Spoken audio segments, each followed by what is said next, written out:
A 125 that looked like a MotoGP Ducati. Yes, it existed. And it was called the Cagiva Mito 125. Small, fierce, and with the soul of a champion, this bike proved you didn't need a leader to dream big.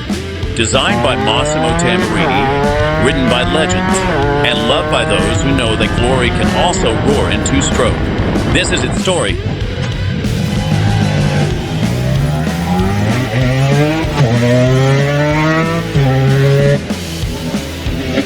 In the 80s, Cagiva was no amateur. They were feeling bold. They had bought Ducati in '85. Yes, Ducati. And they had also taken over MV Agusta. Two brands that were anything but second-rate. They wanted to prove that Italians didn't just know how to make pasta, but also bikes with the soul of a gladiator. And not just big engines, but small ones too, fierce ones.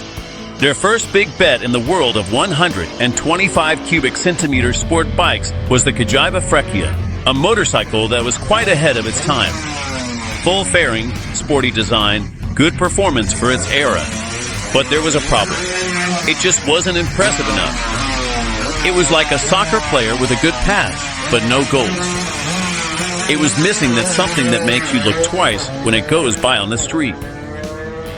And meanwhile, the scene was as hot as a two-stroke exhaust after a fast corner. Aprilia already had its RS 125 tuned like a violin. Gilera was turning up the heat with the SP01, and Yamaha wasn't far behind with the TCTR 125. All of them were vying to be the queen of the 125 cubic centimeter sport bike segment.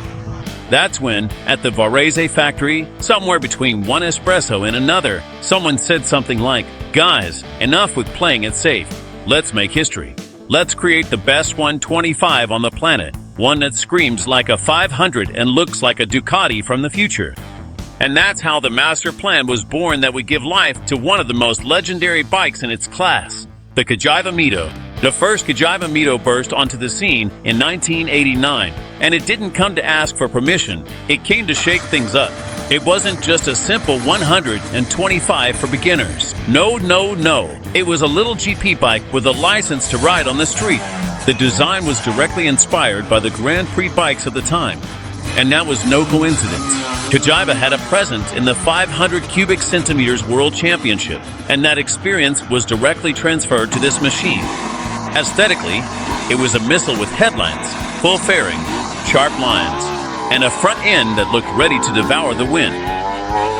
The double-beam aluminum frame gave it incredible rigidity for its size, making it rock solid in the corners. Nothing basic about its structure.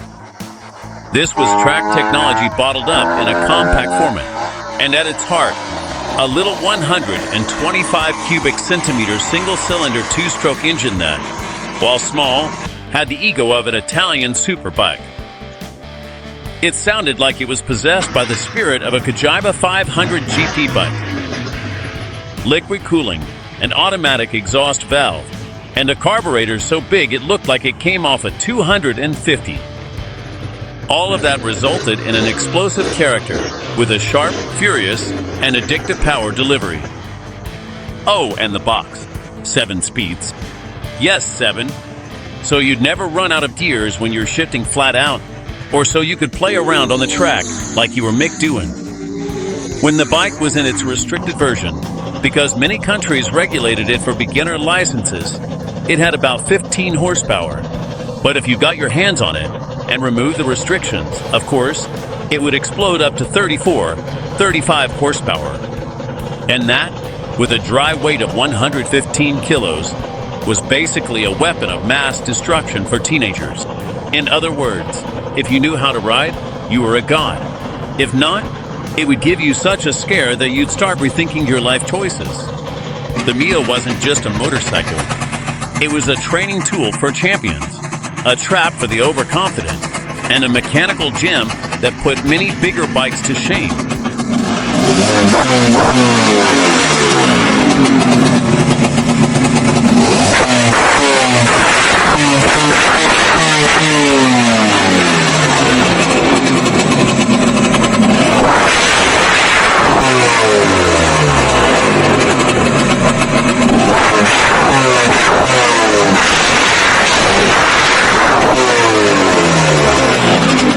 In 1994, Cagiva decided to double down.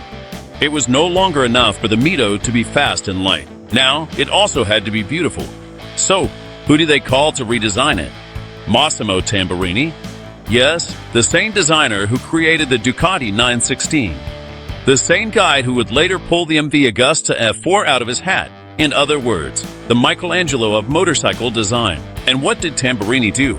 He took the Mito, stretched it a bit, sharpened it everywhere, and made it look almost identical to its big sister, the Ducati 916. Single front headlight, just like the 916. A more enveloping and aggressive fairing. Sharp tail, high seat, attacking position, and a brutal presence. On the street, people couldn't tell if it was a disguised Ducati or a superbike, then it shrunk in the dryer. But it wasn't just for show, you know? The Mito EV came with major improvements. An updated engine with new adjustments to the cylinder and intake. New electronic exhaust valve. Inverted front suspension. More rigidity, more precision. New, larger diameter brake discs with higher quality calipers. New wheels, lighter and stronger. And an even more radical riding position. Lower handlebars, higher foot pegs. The power-to-weight ratio was still insane. With no restrictions, the bike could exceed 170 kilometers per hour. And on the track, with a skilled rider, it would eat many 400 cubic centimeters bikes alive, and even some of the weaker 600 cubic centimeters ones. The two-stroke engine, though small, was explosive and addictive. It had that kick after 8,000 RPM that made the bike leap forward like you just kicked it in the rear. Did you know who was one of the people who learned to ride on a Cagiva Mito? None other than Valentino Rossi. Yes, the doctor himself. In 1994, he won the Italian 125 cubic centimeters championship with a Mito. The bike didn't just look like a GP machine. It had the soul of a race bike, and the right hands could work magic with it. Was it dangerous? Oh yes. It was light, yes. But it was also twitchy, sharp, and had powerful brakes. Anyone coming from a four-stroke bike would get quite a scare the first time they twisted the throttle. It accelerated like a beast and braked like a demon. And if you didn't know what you were doing, it would spit you out in the corner and leave you hugging the guardrail. A Mito didn't forgive mistakes.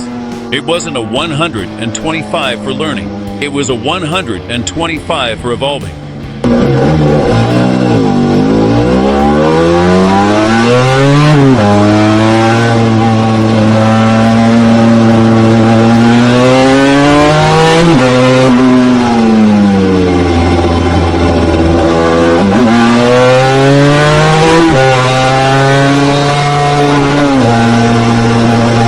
At the end of the 90s, Cagiva didn't want to rest on its laurels, so they kept fine-tuning the Mito like it was an Italian racing violin.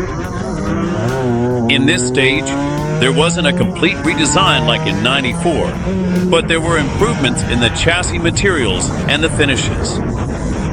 Adjustments to the electronic exhaust valve made power delivery more manageable, although it was still a rocket when it woke up.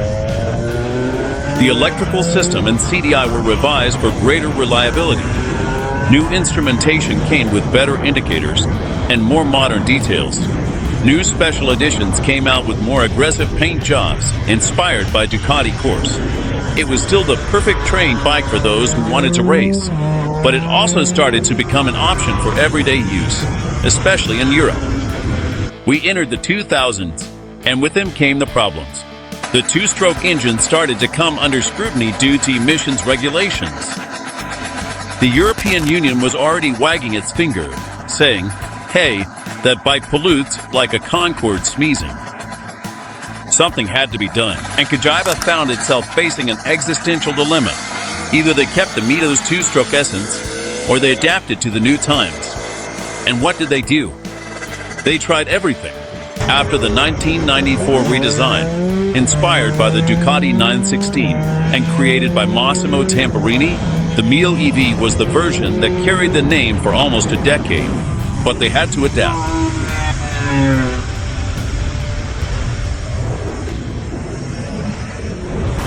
Then came the Cagiva Mito SP525.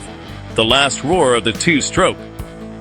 This was the last true great model of the Mito 125, and it was introduced as a modern revival before two-strokes died out due to European regulations. What changed? The design was revamped by the same team from MV Agusta. More aggressive headlamps, side exhaust, and sharper plastics. A very clear inspiration from the MV Agusta F4, another creation by Tamburini. A more reinforced aluminum twin-beam frame. A more finely tuned engine. The same 125 cubic centimeters two-stroke engine, but adapted to meet Euro 3 standards, which made it less wild, but cleaner. It kept the 7-speed gearbox and some Brembo components. Important point, it was no longer as unrestricted as before. The restrictions were tougher, and if you wanted 30 or 35 horsepower, you had to modify the exhaust, CDI, AETC valve, and carburetor. The problem was, it was beautiful, but expensive for its category. Sales didn't follow. Young riders were already looking at Chinese four-stroke naked bikes, and purists were searching for used, unrestricted 90s models.